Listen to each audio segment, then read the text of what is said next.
manager of Southside Landfill in Indianapolis. Mark Fixmer, who is the operations manager for Decatur Hills and Bestway.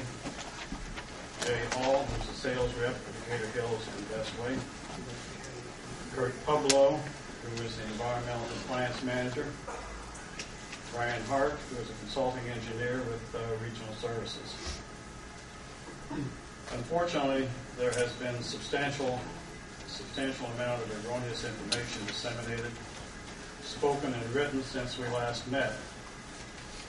Those who are opposed to the rezoning are intentionally and erroneously promoting this as a landfill expansion issue.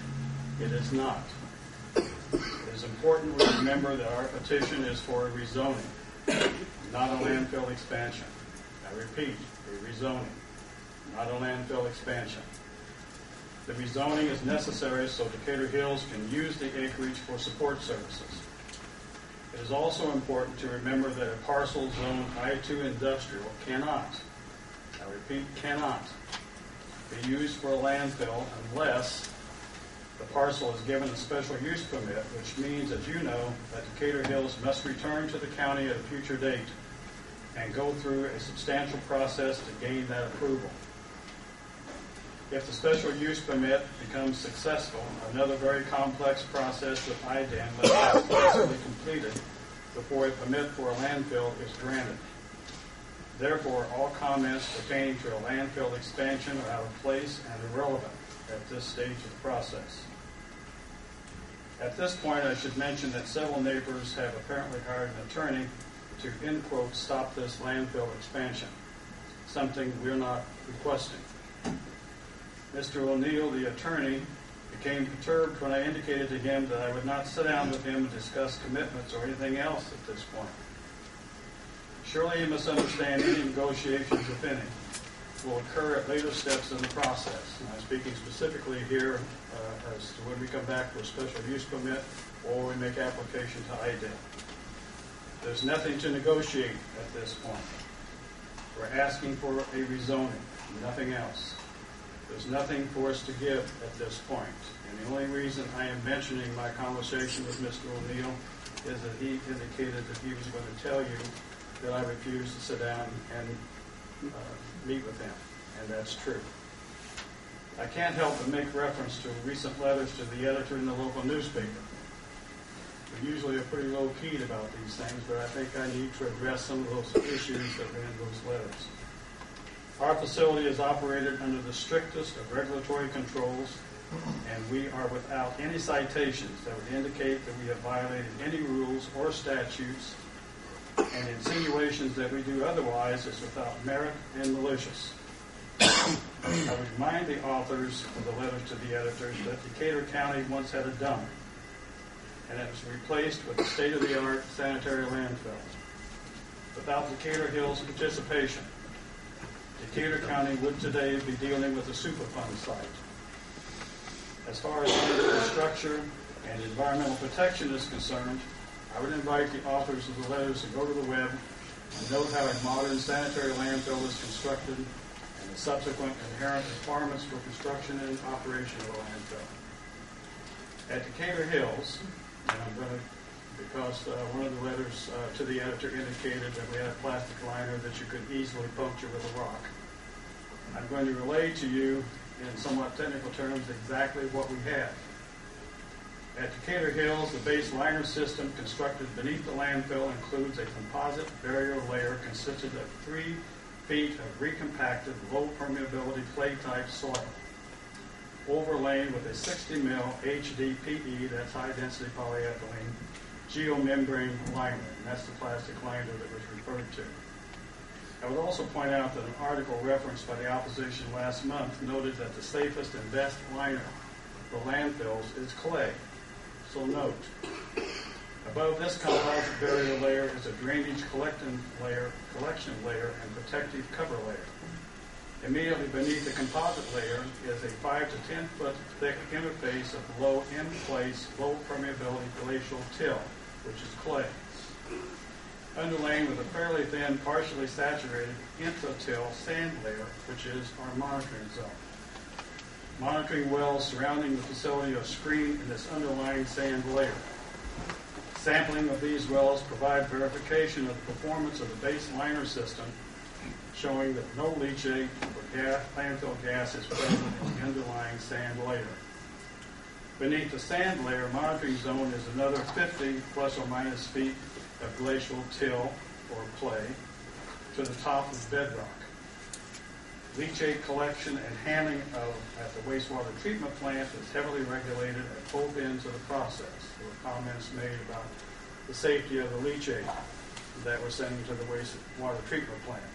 It's monitored very heavily at our end of the process, and it's monitored heavily at the wastewater treatment end of the process. Waste does come from outside of Decatur County. As I mentioned last month, the intent of the federal government was to eliminate smaller, more numerous, and environmentally inadequate landfills and create fewer, larger, environmentally safe facilities. That means regional waste sheds for the transportation of solid waste are created. That's why we have waste coming in from an area outside of Decatur County. Every municipality at one time had a dump. As I mentioned before, you had one here in Decatur County, and it was a problem. Decatur Hills, as I mentioned before, has helped you on an ongoing basis to resolve that problem. Finally, and this is a difficult part for me, I've been involved in this arena for about 25 years and have participated in numerous zoning and landfill expansions. These issues are always contentious and full of passion, and most of the concerns raised are similar in nature and sincere. And our company usually goes out of its way to meet with neighbors and deal with issues at hand. The owners have always tried at the appropriate time to resolve the issues concerning neighbors. The appropriate time will be if we return to the county to obtain a special use permit and or a construction permit from the Department of Environmental Management. In this particular case, I've been appalled by some of the things that have transpired by some of those opposed to our request for zoning. In essence, I question the true motive of some of the most vocal opponents. I haven't said anything about this in the past, but I feel that it should be at least put on the record at this point. And I would point out that we hold no negative intent against any of these individuals. We still feel that we can sit down and talk to them, and hopefully that we can work out any differences that we have, again, at the appropriate time. But I want to note a couple of things.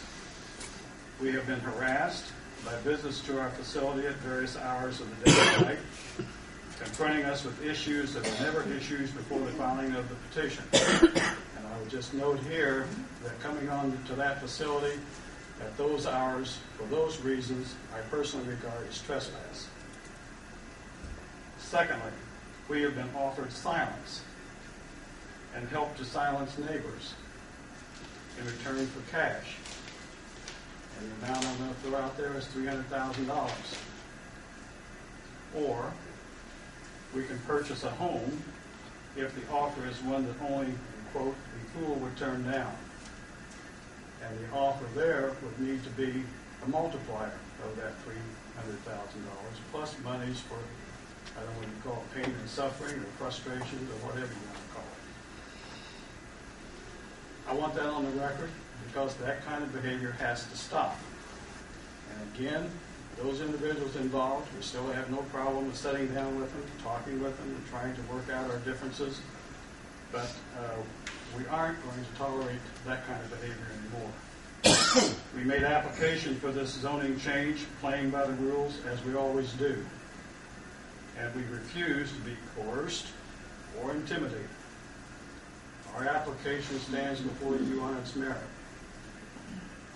I would ask that before you vote, that you recall the positive impacts of this company on your community. And I know in speaking with a number of individuals that there are some individuals who basically would like to see this facility gone from the county, and I understand that. The facility would be full one of these days.